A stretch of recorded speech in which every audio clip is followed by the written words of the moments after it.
अरे अब बेटी के घर में और कितने दिन तक रहोगे? चलो भी, 1 महीने हो गए हैं हमें ऐसे भी बेटी के घर रहते हुए।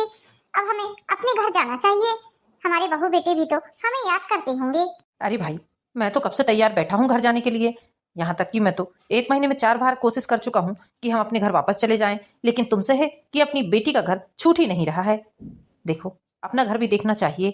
अब बेटी दामाद अपने परिवार को छोड़कर अकेले शहर में रहते हैं, इसका मतलब ये थोड़ी ना है कि हम जब चाहे तब तब महीने महीने 15-15 दिन के लिए आकर यहाँ पड़े रहें।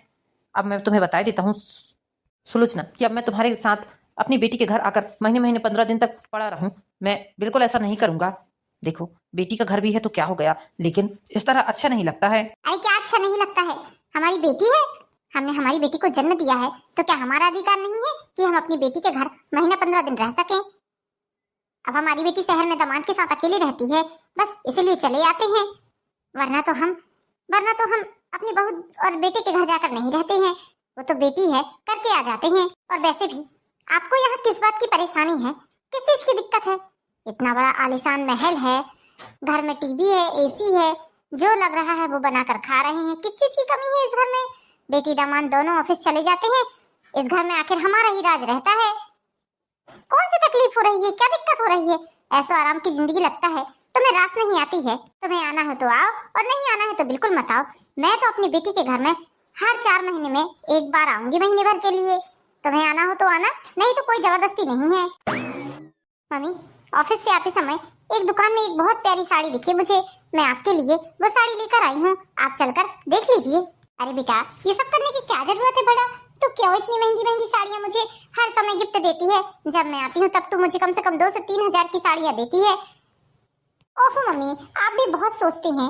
आप बस आम खाइए, गुठलियों के दाम मत गिनिए बस। चलिए मैं आपको साड़ी दिखाती हूँ, कितनी प्यारी साड़ी लेकर आई हूँ मैं आपके लिए। चलिए चलिए। देखा आपने, देखा मेरी बेटी कितना प्यार करती है मुझे। जब भी आती हूँ तब भी महंगी साड़ियाँ जरूर देती है मुझे। आखिर दे भी क्यों ना, मैं उसकी माँ जो हूँ, मैंने उसे इस लायक बनाया है कि वो मुझे इतने महंगे महंगे गिफ्ट तो दे ही सकती है।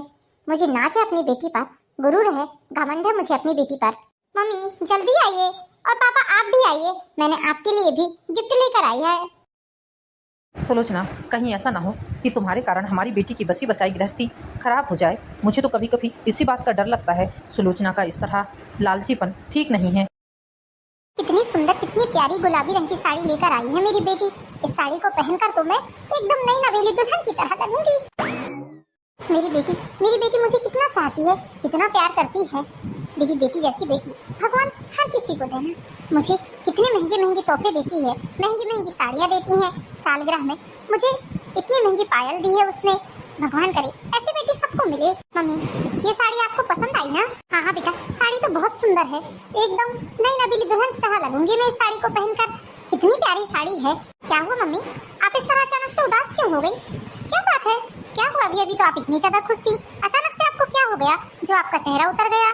बताइए मम्मी, क्या बात है? अंजलि बेटा, मैं जब भी आती हूँ तभी तो मेरे लिए इतने महंगी महंगी साड़ियाँ, तोहफे और ना जाने क्या कुछ दे देकर मुझे विदा करती है। लेकिन यदि ये बात दामाद बाबू को कल को पसंद नहीं आई और वो तुझे ये सब देने लेने से मना करने लगे, फिर? अरे मम्मी, आप निशांत की चिंता मत करिए, निशांत कभी भी ऐसा नहीं करेंगे। वो मुझे बहुत प्यार करते हैं, वो भला क्यों मना करेंगे? आखिर मैं भी कमा रही हूँ, मैं अपने पैसे से आपको गिफ्ट देती हूँ, आप मेरी माँ हैं तो इतना फर्ज तो बनता है मेरा आपके प्रति। अरे बेटा, फिर भी यदि निशांत ने तुझे मना किया ये सब देने से, तो फिर क्या होगा? ओफो मम्मी, आप तो इतनी ज्यादा टेंशन लेती हैं, कुछ नहीं होता, आप परेशान मत होइए। आप तो बस आराम से जब तक यहाँ रहना है तब तक रहिए और बस एंजॉय करिए।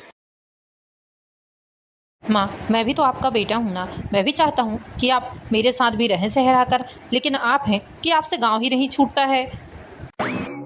निशांत बेटा, तुझे तो पता है ना, शहर मुझे इतना ज्यादा पसंद नहीं है। गांव में ठंडी हवा, ताजी हवा है, और उसके साथ साथ गांव में इतना बड़ा घर है, गाय ढोर सब कुछ देखना पड़ता है। अब तेरे बड़े भैया दुकान चले जाते हैं, तेरी भाभी अकेले इतना सब कुछ नहीं देख पाती, इसलिए मुझे यहीं रहना पड़ता है। माँ, मैं कुछ नहीं जानता, मैं आज ही आपकी टिकट बुक कर रहा हूँ। आप कल की ट्रेन से बैठकर यहाँ चले आइए। मुझे आपकी बहुत ही ज़्यादा याद आ रही है। अरे, आपने तो मुझे ऐसे अपने आप से दूर कर दिया है जैसे कि मैं आपका कोई नहीं लगता। ये जवाई बाबू को ना जाने ऐसा कौन सा भूत चढ़ा है जो अपनी माँ को यहाँ बुलाने के लिए इतना ज्यादा फोर्स कर रहे हैं। अरे मेरी बेटी इनकी सेवा जाप्ता में किस प्रकार की कमी छोड़ रही है जो इन्हें अपनी माँ की याद आ रही है। अब इतने बड़े होने के बाद भी किसी को भला अपनी माँ की याद आ सकती है? शादी हो गई, ब्याह हो गया, बढ़िया अपनी पत्नी के साथ रहना चाहिए। हाँ ठीक है माँ, मैं आज ही आपकी ट्रेन की टिकट बुक कर देता हूँ। ठीक है, मैं रखता हूँ फ़ोन। मम्मी जी क्या हुआ, आपको कुछ चाहिए था? अरे नहीं नहीं जवाई बाबू, मुझे कुछ नहीं चाहिए था। मैं तो बस ऐसे ही सामने जा रही थी, उतने में आपकी बात सुन ली। वैसे जमाई बाबू, आप क्यों अपनी माता जी को परेशान कर रहे हैं? इतनी गर्मी पड़ रही है, गांव में ठंडी हवा ताजी हवा चलती है, यहाँ शहर में तो गर्मी के कारण हालत ही खराब हो जाती है। आप क्यों बिना मतलब के बेचारी को परेशान कर रहे हैं? अब उनकी उम्र भी तो देखिए, 70 साल से कम की नहीं है आपकी माता जी। इतनी गर्मी में आप उन्हें यहाँ शहर बुलाकर रखेंगे तो बेचारी की तबीयत खराब हो जाएगी। अभी रहने दीजिए। मम्मी जी कौन सा मेरी माँ को शहर में घूमना है जाकर, घर में ही तो रहना है। मुझे उनकी बहुत याद आ रही है, और वैसे भी हमारे घर में कोई गर्मी थोड़ी ना है, हर कमरे में एसी लगा हुआ है। मेरी मम्मी यहाँ आराम से रह पाएंगी। अरे बेटा, वो तो मैं बस उनके ही भले के बारे में सोच रही थी, बस इसलिए मैंने मना कर दिया। बाकी आगे तुम्हारी मर्जी। मैं तो समधन जी के भले के बारे में बोल रही थी, बाकी आपकी मर्जी। वरना कल को आप कहोगे कि मम्मी जी को क्या पड़ी है जो मेरी माँ को यहाँ आने से रोक रही हैं। अब मैं तो उनका भला ही सोच रही हूँ बेटा। ये जवाई बाबू को ना जाने कौन सा भूत चढ़ा हुआ है जो अपनी माँ को यहाँ बुला रहे हैं। यदि इनकी माँ यहाँ आ जाएगी तो मेरी पूछताछ कम हो जाएगी। मेरी बेटी फिर समधन जी की ही देखभाल में लगी रहेगी, तो मेरी खातिरदारी कैसे करेगी? मेरे बारे में क्या कैसे सोचेगी? मैं तो अंजलि के पिताजी से ऐसे ही बोलते रहती हूँ कि घर चलो घर चलो, मुझे अपने घर तो जाना ही नहीं है। इतना ऐसो आराम छोड़कर मैं क्यों जाऊँ भला घर? ये भी मेरी बेटी का घर है, मेरा भी अधिकार है इस घर में। यदि समधन जी यहाँ आ गई तो मेरी दाल कैसे गलेगी? जो मैं इतने अच्छे से इतने आराम से रह रही हूँ, फिर मुझे इस घर में उतना आराम नहीं मिल पाएगा। आखिर फिर अंजलि अपनी सास की ज्यादा देखभाल करेगी। मेरी बेटी का तो पूरा समय अपनी माँ की देखभाल करने में ही निकल जाएगा, अपनी सास की देखभाल करने में निकल जाएगा, तो फिर मेरी देखभाल कब करेगी भला? अंजलि तो आती ही होगी ऑफिस से, उसे आने के बाद में मैं बताऊंगी सारी बातें। हाय राम, कितनी ज्यादा थकान हो जाती है ये गर्मी के दिनों में, तो हालत ही खराब हो जाती है मम्मी। ऑफिस से आते समय ऐसा लगता है कि एकदम ही सर चढ़े जा रहा है, सर चकराए जा रहा है, परेशान जैसा लगने लगता है, पसीने से सारा शरीर तरबतर हो जाता है। क्या हुआ मम्मी, आप इतनी उदास क्यों बैठी हुई हैं यहाँ? क्या बात है, क्या हुआ? किसी ने कुछ कहा क्या आपको? क्या हुआ मम्मी? अरे बेटा, मुझे कोई क्या बोलेगा भला? मुझे तो बस तेरी चिंता तेरी फिक्र हो रही थी, बस उसी के कारण मैं चिंता में बैठी हुई थी। देखना, आज सुबह से मैंने कुछ भी नहीं खाया है, सोचा या थोड़े फल फ्रूट काट कर खा लेती हूँ, लेकिन ये फल फ्रूट भी मुझे जहर की तरह लग रहे हैं, गले के नीचे नहीं जा रहे हैं ये फल फूल। अरे तो ऐसा क्या हुआ जो आप मेरी इतनी ज्यादा चिंता कर रही हैं? क्या बात है, आप क्यों मेरी चिंता कर रही हैं मम्मी? क्या हुआ बताओ। तुझे पता है बेटा, कल तेरी सास आने वाली है यहाँ पर। मम्मी जी आने वाली है? लेकिन मम्मी जी कैसे आने वाली है? आपको किसने बताया कि मम्मी जी आने वाली है अचानक से इस तरह? अरे बेटा, मैंने जवाई बाबू को तेरी सास से फोन में बात करते हुए सुना है। वो आज उनकी ट्रेन की टिकट बुक कर रहे हैं और कल समधन जी यहाँ पहुँच जाएंगी। बेटा, मुझे तेरी बहुत ही ज्यादा चिंता हो रही है, बहुत ही ज्यादा फिक्र हो रही है। बेटा, तू अपना ऑफिस देखेगी कि अपनी सास को संभालेगी कि घर का काम करेगी, क्या क्या करेगी? बेटा, मुझे तो सोच सोच कर बड़ी टेंशन हो रही है। अरे हाँ, कोई टेंशन नहीं मम्मी। किस बात की टेंशन? सासू माँ तो कितनी अच्छी है मेरी, आती हैं तो कितना काम कर देती हैं, कोई टेंशन वेंशन वाली बात नहीं है। उल्टा मुझे तो खुशी हो रही है उनके यहाँ आने से। और वैसे भी आप तो जाने ही वाली हैं, कुछ दिनों में आप चली जाएंगी, तो फिर ये घर फिर से सूना हो जाएगा।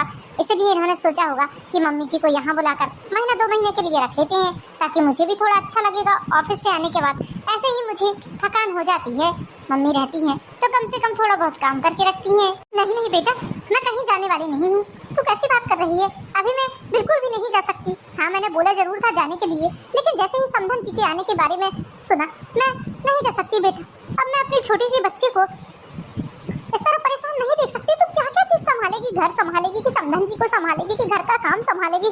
तेरे ऊपर तो काम का बोझ इतना भारी है, ऊपर से समधन जी की अलग खातिरदारी करनी पड़ेगी। मैं कहीं नहीं जा रही हूँ बेटा। लेकिन मम्मी, यदि मम्मी जी आएंगी तो फिर हम उन्हें कहाँ रोकेंगे? ये मम्मी जी का रूम है, मम्मी जी आती हैं तो इसी रूम में सोती हैं, और ये रूम एसी वाला है।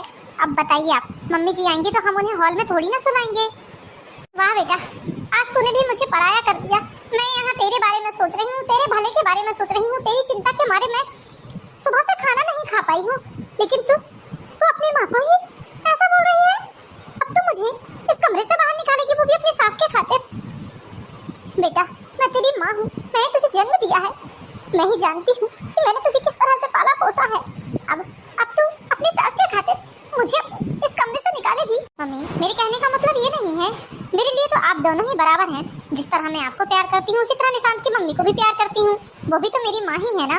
एक बात याद रखना बेटा, माँ माँ होती है, सास सास होती है। सास कभी माँ नहीं बन सकती है बेटा।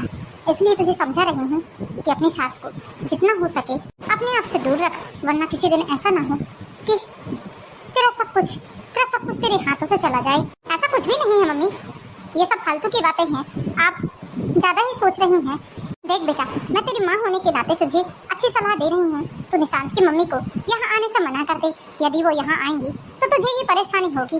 फिर वो धीरे धीरे इन सब ऐशो आराम की आदी हो जाएंगी और कल को ऐसा ना हो तुझे फिर जीवन भर उनका बोझ उठाना पड़ेगा। फिर तू इतनी ज्यादा परेशान हो जाएगी कि तू कुछ कह पाएगी न कुछ सुन पाएगी। तेरी मजबूरी बन जाएगी फिर उनको अपने साथ रखने की। तो निशांत से साफ साफ बोल दे कि तेरी सासू माँ को अभी यहाँ ना बुलाएं, अभी हम लोग यहाँ रुके हैं इसलिए उन्हें मना कर दे। मम्मी मैं ऐसा कुछ भी नहीं करने वाली हूँ। इस घर में जितना अधिकार मेरा है उससे कहीं ज्यादा अधिकार निशांत की मम्मी का है, क्योंकि उन्होंने निशांत को जन्म दिया है। माँ माँ होती है और बीबी बीबी होती है। बच्चे कितना भी कुछ कर ले, माँ बाप का ऋण कभी नहीं उतार सकते हैं। मम्मी मुझे माफ करिए, मैं ऐसा कुछ भी नहीं करने वाली हूँ। तो ठीक है बेटा, इसका मतलब तू नहीं चाहती है कि हम तेरे इस घर में रहें। ठीक है, मैं आज अभी और इसी वक्त इस घर से जा रही हूँ। तूने आज ये साबित कर दिया कि बेटी हमेशा पराई होती है, बेटी बेटी ही होती है। कहाँ है मेरा बैग, कहाँ है? मेरी सारे कपड़े निकाल कर ला कर दे, मैं अभी इसी वक्त जा रही हूँ। और हाँ, जो तूने मुझे वो साड़ी दी है उस साड़ी को तू अपने पास रख, मुझे नहीं चाहिए तेरी साड़ी। मम्मी इतना ज्यादा गुस्सा करना, इतनी ज्यादा ताव दिखाना आपकी सेहत के लिए ठीक नहीं है। अब इस उम्र में आप इतना ज्यादा ताव दिखाएंगी तो ठीक नहीं है। आप इतनी रात को कहाँ जाएंगी भला? मैं कहीं भी जाऊँ, जीऊँ या मरूँ, तुझे इससे क्या करना है? तूने आज साबित कर दिया कि तू मेरे लिए पराई है। अंजलि बेटा मत रो किसी, इसने भले ही गुस्से में ये निर्णय लिया है लेकिन बहुत सही फैसला लिया है। हमें जाने दे बेटा। लेकिन पापा। अरे बेटा लेकिन कुछ नहीं, तू चिंता मत कर, मैं हूँ ना, कोई मैं छोटा बच्चा नहीं हूँ। या मेरे लिए ऐसा तो नहीं है कि ये शहर नया है, मैं चला जाऊंगा, तू चिंता मत कर। लेकिन पापा जब ये ऑफिस से आएंगे और पूछेंगे कि आप लोग कहाँ हैं तो मैं उन्हें क्या जवाब दूंगी, क्या बोलूंगी? अरे बेटा तू जवाई बाबू से बता देना कि अचानक से तेरे भाई का फोन आ गया, उसने हमें बुला लिया है, बस इसलिए हम लोग चले गए। तू उन्हें इतना बता देना, वो समझ जाएंगे। नहीं पापा, सुबह चले जाइएगा आप। तो सुबह तक की बात कर रही है? यहाँ मैं एक क्षण रुकने के लिए तैयार नहीं हूँ, आप चलिए मेरे साथ। ठीक है बेटा, अपना ख्याल रखना। सुलोचना बैग तो लेने दो, अब इतनी भी जल्दी क्या है तुम्हें कि बैग भी नहीं उठाने दे रही हो? मैं सामने खड़ी हूँ, तुम बैग लेकर आओ। पता नहीं मम्मी ये बात कब समझेंगी कि हर रिश्ते की एक मर्यादा होती है, हर रिश्ते का एक स्थान होता है जिसे निभाना इंसान की जिम्मेदारी होती है। मम्मी को ये बात समझ में क्यों नहीं आती है? मम्मी के लिए दुनिया का हर वो इंसान बुरा है जो उनके खिलाफ जाकर कुछ बोलता है या उन्हें जवाब देता है, चाहे भैया हो, चाहे भाभी हो और चाहे फिर मैं हूँ। उसके लिए एक लड़की का जीवन कितना कठिन होता है। हर रिश्ते को उसको महत्व देना होता है। किसी भी रिश्ते का यदि मान सम्मान थोड़ा भी कम होता है तो सीधे सीधे घर की बहू बेटी की परवरिश पर बात आ जाती है। मैं तो इतनी ज्यादा मजबूर हूँ कि ना अपने माँ बाप को कुछ कह पाती, ना अपने सास ससुर को। सुलोचना जी गुस्से में अपने पति के साथ अपने बहू और बेटे के घर पहुँच जाती हैं। जब अपने बहू बेटे के घर सुलोचना जी पहुँचती हैं तो वहाँ का हाल देखकर उनका माथा और भी ज्यादा गर्म हो जाता है। मधु बेटा, मैंने मुन्नी के लिए ऐसा ताकत वाला खाना बनाया है कि मुन्ना इसे खाएगा तो धीरे धीरे करके उसकी सारी बीमारी दूर हो जाएगी। डॉक्टर ने जो हमारे मुन्ने को खून की कमी बताई है तो इसे रोज खिलाएगी तो देखना हमारा मुन्ना बहुत जल्द ठीक होगा और खून की मात्रा भी इसके शरीर में बढ़ जाएगी, फिर इसे भर्ती करने की भी जरूरत नहीं पड़ेगी। थैंक यू मम्मी, आप हैं तो मुझे किसी चीज की चिंता नहीं है। अच्छा हुआ जो आप यहाँ आ गई। मुन्ने की इतनी खराब हालत थी तो मैं अब आपको बता नहीं सकती। वो तो आपने मुन्ने को काफी संभाल लिया है, वरना मैं तो अकेले परेशान ही हो जाती। ये भी ऑफिस चले जाते हैं। मम्मी जी और पापा जी तो कब से दीदी के घर गए हुए हैं, उन्हें तो जरा भी हमारी चिंता नहीं है। मेरा छोटा सा बच्चा है, कैसा है क्या है उन्हें तो फिक्र नाम की चीज ही नहीं है। अरे बेटा तू चिंता मत कर, मैं तेरी माँ हूँ, मैं तुझे भला परेशान कैसे देख सकती हूँ। बेटा भले ही मुझे जो बोलना है बोले, मुझे पसंद करे या ना करे मुझे इससे कोई मतलब नहीं है। मेरे लिए तू और तेरा बच्चा बहुत जरूरी है, क्योंकि बेटा तुम लोगों की सेहत पर ध्यान देना बहुत जरूरी है। तेरी देखभाल ठीक से हो नहीं पाई है, इसलिए तेरी भी तबीयत खराब रहती है और बच्चे की भी तबीयत खराब रहती है। यदि सही समय पर तुम दोनों की अच्छे से देखभाल हो जाती तो शायद आज हमारे मुन्नी के शरीर में खून की कमी ना होती और वो इतना परेशान ना होता। मम्मी, मुझे तो कुछ भी पता नहीं था, क्योंकि मैं पहली बार माँ बनी थी। मुझे तो कुछ भी पता नहीं था कि डिलीवरी के दौरान क्या क्या सावधानी बरतनी चाहिए। मैं तो बस जो मम्मी जी बताते गई मैं वो सारे काम करते गई। ना ही मुझे उन्होंने कभी बताया कि परहेज पानी का करना पड़ता है, खाने का करना पड़ता है कि किस चीज़ का करना पड़ता है। मुझे तो कभी कोई बात पता ही नहीं चली। मुझे तो बच्चा संभालना भी उतने अच्छे से नहीं आता था, जितना मुझसे हो सका मैंने किया। लेकिन अब समझ में आ रहा है कि उन सब चीज़ों का भुगतान बाद में भुगतना पड़ता है, क्योंकि डिलीवरी के दौरान शरीर बहुत ही ज़्यादा कमज़ोर होता है। लेकिन जब बाद में समय गुजरता है तब पता चलता है कि उस समय पर की गई देखभाल कितनी ज़्यादा काम आती है। चल ठीक है, अब तो रोना बंद कर। बच्चा अभी तेरा 1 साल का भी नहीं हुआ है और रो रो कर अपनी हालत खराब कर ली है तूने। ये ले, जल्दी से मुन्नी को खिला दे, और ये दूध तेरे लिए बनाया मैंने, दूध भी पी ले तू। अरे मम्मी जी, आप कब आई? समधन जी, आप अच्छा हुआ जो आप आ गई। समधन जी, क्या यहाँ आने से पहले आपको ये बात पता नहीं थी कि मैं यहाँ नहीं हूँ? समधन जी, मुझे पता था कि आप यहाँ नहीं हैं, फिर भी आप यहाँ चली आई। अरे बेटी के घर इस तरह सूने घर में नहीं जाया करती, ये बात आपको पता है या नहीं?